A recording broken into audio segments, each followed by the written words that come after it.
हर युग में साहित्य सिर्फ सौंदर्य की खोज नहीं करता है, सिर्फ आनंद के लिए नहीं लिखा जाता है। उस समय सगुण और निर्गुण दो धाराएं केवल आध्यात्मिक ही नहीं थी, यह है कि उन्हें वैष्णव सिद्ध कर दिया जाए, रामानंद का शिष्य बना दिया जाए। और नमस्कार, मैं दीनानाथ। आज हम बात करते हैं संत रैदास की जनश्रुतियों पर। हम सब जानते हैं कि हर युग में साहित्य सिर्फ सौंदर्य की खोज नहीं करता है, सिर्फ आनंद के लिए नहीं लिखा जाता है, बल्कि वह सत्ता की संरचना, उसके विरोध, प्रतिरोध और व्यवस्था परिवर्तन के लिए प्रतिबद्ध भी रहता है।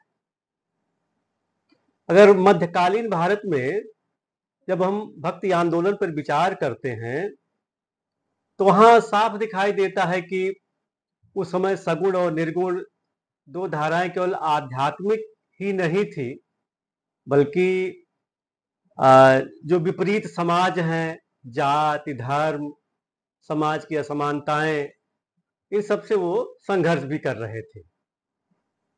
लेकिन जब हम इन संतों को देखते हैं, विशेष रूप से संत रैदास पर आज हम बात करना चाहते हैं, तो इनकी कविता में ढेर सारे प्रक्षिप्त दिखाई पड़ते हैं, जनश्रुतियां दिखाई पड़ती हैं, जिनका उद्देश्य सिर्फ ये है कि उन्हें वैष्णव सिद्ध कर दिया जाए, रामानंद का शिष्य बना दिया जाए और रामानंद के शाप से वो चमार कुल में पैदा हो गए।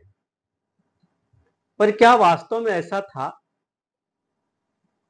यदि उनकी सामाजिक परंपरा यानी उनकी जो आजीवक परंपरा थी, उसमें अगर उनको हम रख करके पड़ताल करें तो ये जितनी किंवदंतियां हैं, जितने प्रक्षिप्त रचे गए हैं, ये सब झूठे साबित होंगे।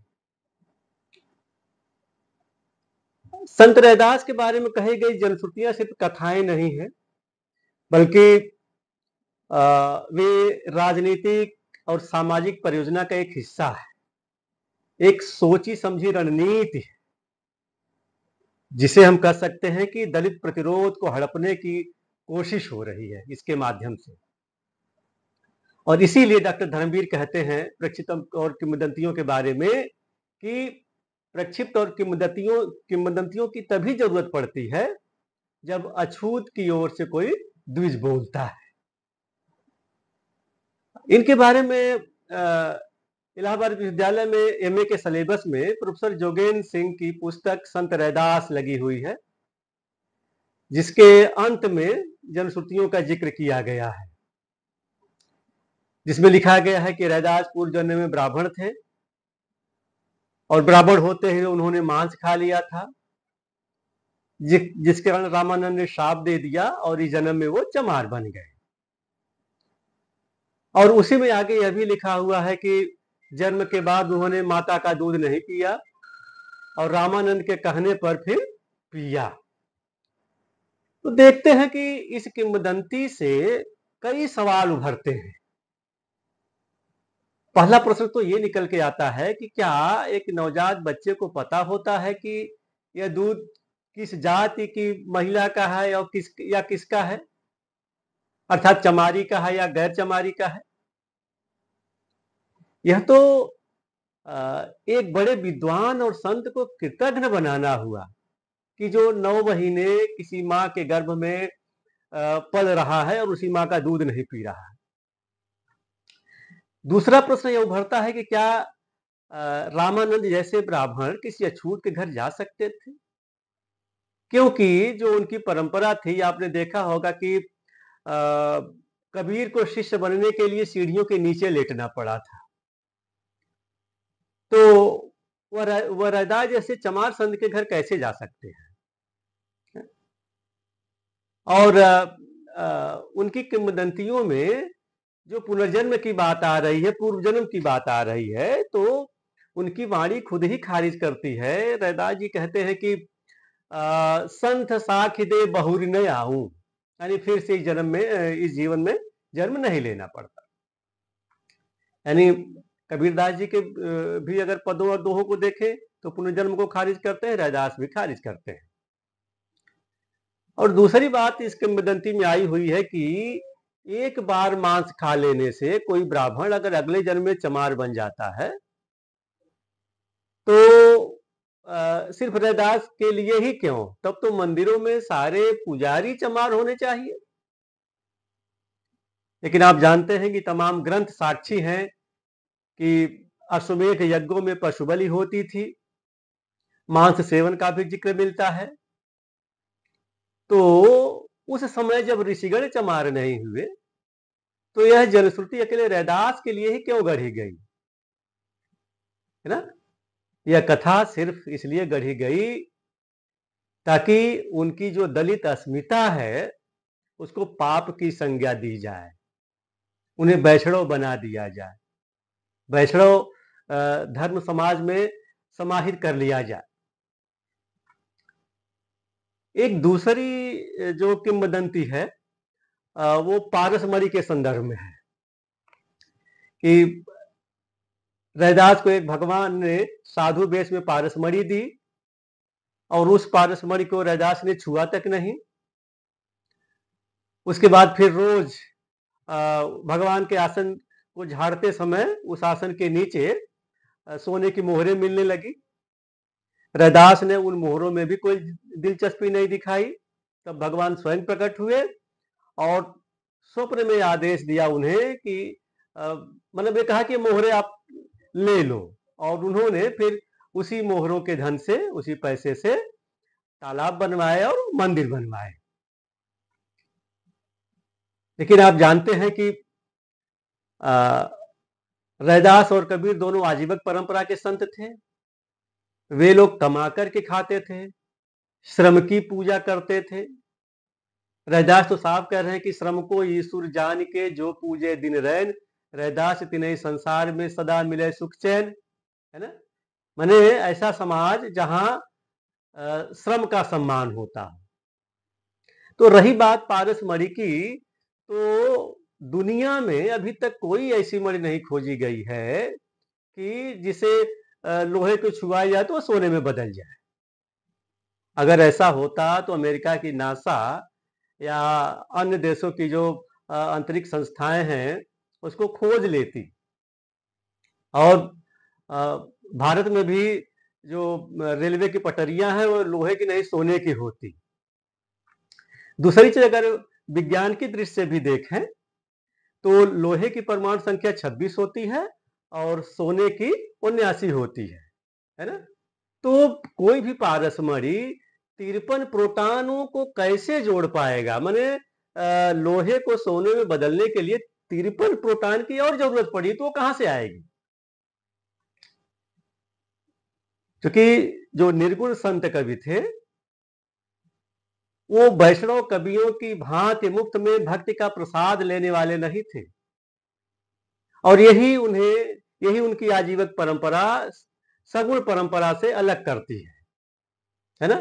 तो मुझे लग रहा है कि ये जो किंवदंती गढ़ी गई है ना, ताकि उनको भी वैष्णव कवियों की भांति, वैष्णव भक्तों की भांति बनाया जा सके। और आपने देखा होगा कि कबीर के पदों में और रैदास के पदों में कहीं भी राम की, कृष्ण की, विष्णु की, शंकर की, ब्रह्मा की स्तुति नहीं दिखाई पड़ती कि उन्होंने इन लोगों की स्तुति गाया हो, है ना। और फिर रैदास तो स्पष्ट करते हुए कहते हैं कि रैदास हमारो राम जी दशरथ करि सुत नाही, राम हमहि में रमि रहा विषभ कुटुंब माही, है। यानी एक तरह से वो सगुण ईश्वर को नकार रहे हैं। तो कोई भी सगुण ईश्वर उनको मोहरे क्यों देने आएगा, पारसमणि क्यों देने आएगा। तो इस तरह से उन्हें वैष्णव सिद्ध करने की कोशिश की जा रही इन किंवदंतियों के माध्यम से। जोगेंद्र सिंह की पुस्तक में जो अगली जनश्रुति है जिसमें कहा गया है कि जब रैदास की ख्याति बढ़ रही थी तो बनारस के ब्राह्मणों ने काशी नरेश के सामने जाकर के पुकार मचाई है कि रैदास शूद्र होकर भी भगवान की पूजा कैसे कर सकता है। तो फिर फैसला ये हुआ कि भाई दोनों पक्ष मूर्ति रखे और मूर्ति का आह्वान करें, और वह मूर्ति जिसकी गोद में चली जाएगी वही सच्चा भक्त माना जाएगा। और एक शर्त यह भी लगा दी कि विजयी पक्ष को, जो हारा हुआ पक्ष होगा, वह सिंहासन पर बैठा करके पूरे बनारस में घुमाएगा। यह कथा सुनने में तो अच्छी लगती है, पर रैदास की वाणी क्या कहती है। रैदास जी कहते हैं कि तोड़ू न पाती पूजू न देवा, सहज समाधि करूं हरि सेवा, मूरत माहि बसय परमेश्वर, तो पानी माहि तिरय रे। कि यदि, यानी कहने का मतलब यह है कि यदि परमात्मा मूर्ति में बसता है तो मूर्ति को पानी में तैरना चाहिए। और रैदास मूर्ति पूजा, फूल पत्ती पूजा पाठ को झूठा और पाखंड मानते हैं, लेकिन फिर भी उनके साथ ऐसी कथा गढ़ी गई, क्योंकि मूर्ति के जरिए उन्हें वैष्णव भक्ति की कतार में खड़ा किया जा सके। हाँ, सिंहासन पर बैठाकर सवारी निकालने का लाक्षणिक अर्थ है, क्योंकि हिंदी में 3 तरह की शब्द शक्तियां होती हैं, अभिधा, लक्षणा, व्यंजना। तो उसका जो लाक्षणिक अर्थ है, यानी उनकी विद्वता का सम्मान और उनकी महत्ता की स्वीकार्यता, ये मानी जा सकती है। अगली जनश्रुति जोगेंद्र सिंह की पुस्तक में है, गंगा द्वारा रैदास को सुपारी देने के संदर्भ में है, जिसमें रैदास ने एक ब्राह्मण को एक सुपारी दी कि कहा कि गंगा में चढ़ा आवे। जैसे ही वह ब्राह्मण गंगा में सुपारी चढ़ाने जा रहा था तो गंगा जी ने हाथ बढ़ाकर सुपारी ले ली और एक सोने का कंगन दिया, लेकिन पुरस्कार पाने की लालसा से उसने कंगन रानी को दिया ताकि हमें पुरस्कार मिले। मगर दूसरा कंगन कहां से लावे, उसके लिए रानी बीमार पड़ गई, है ना। उसको भयभीत किया जाने लगा, दूसरा कंगन ले आओ। तो फिर रैदास के पास वो ब्राह्मण पुनः जाता है और रैदास पुनः गंगा की स्तुति करते हैं, और फिर कुंड से दूसरा कंगन निकाल करके गंगा उनको देती है और रानी का स्वास्थ्य सुधर जाता है। और अंत में राजा और रानी दोनों रैदास के शिष्य बनते हैं। लेकिन अगर रैदास की कविता को हम देखें तो रैदास की कविता में कहीं भी रैदास गंगा नदी की पवित्रता स्वीकार करते हुए नहीं दिखाई दे रहे हैं, बल्कि उन्होंने कहा कि मन चंगा तो कठौती में गंगा, यानी सत्य का स्थान शरीर के बाहर नहीं है, वह मन में है सत्य। यद्यपि मन चंगा कठौती में गंगा वाली लाइन को कमल भारती गोरखनाथ जी की मानते हैं, लेकिन फिर भी लेकिन रैदास वाली अगर कहावत सत्य है तो सिर्फ रैदास को ही कंगन क्यों मिला, उसके बाद और किसी भक्त को कंगन क्यों नहीं मिला, है ना। तो गंगा को एक स्त्री बनाकर सिर्फ चमत्कार की झूठी दुनिया रची जा रही है। तो यह कथा भी वैष्णव व्यवस्था द्वारा रैदास को धार्मिक रूप से वैध करने की कोशिश है। जो गंगा मां सबकी मां है, उसे चमत्कारी देवी क्यों बनाया जा रहा है। वास्तव में मां गंगा सदियों से भारत भूमि को रेगिस्तान बनने से बचा रही है। इसी तरह भारत की जितनी भी नदियां हैं वहां के स्थानिकों के लिए वो उनकी मां है। और एक चीज और ध्यान देने वाली बात है कि इस किंवदंती के अंत में सिर्फ राजा और रानी ही रैदास के भक्त बनते हैं, वो ब्राह्मण नहीं बनता। यहां भी एक सत्ता की बेचैनी स्पष्ट देखी जा सकती है। उस पुस्तक में अगली कथा चित्तौड़गढ़ से संबंधित है, रानी झाली से। एक बार रानी झाली ने रैदास को आमंत्रित किया भोजन पे, तो उनके सम्मान में तो ब्राह्मणों ने कहा कि हम अछूत के सम्मान में जो भोज दिया जा रहा है उसमें हम खाना नहीं खाएंगे। तब ब्राह्मणों के लिए अलग सीधे की व्यवस्था की गई, लेकिन खाते समय प्रत्येक मतलब पंक्ति में प्रत्येक व्यक्ति के बगल में एक रैदास दिखाई देने लगे, और अंत में रैदास को अपनी त्वचा चीर कर सोने का जनेऊ दिखाना पड़ा ताकि सिद्ध हो सके कि पूर्व जन्म में ब्राह्मण थे। और यह भी उसके किंवदंती में है कि उस समय इतनी तीव्र ज्योति दृश्य गोचर हुई कि सभी की दृष्टि चकाचौंध हो गई और रैदास उसी में लीन हो गए। लेकिन देखा जाए तो रैदास की कविता इन्हीं बाह्याचारों का खंडन करती, हमेशा नकारती रही है ना। उन्होंने जनेऊ, मूर्ति, जातिवाद सबको निरर्थक बताया है। फिर यह कथा क्यों उनके साथ जोड़ी गई?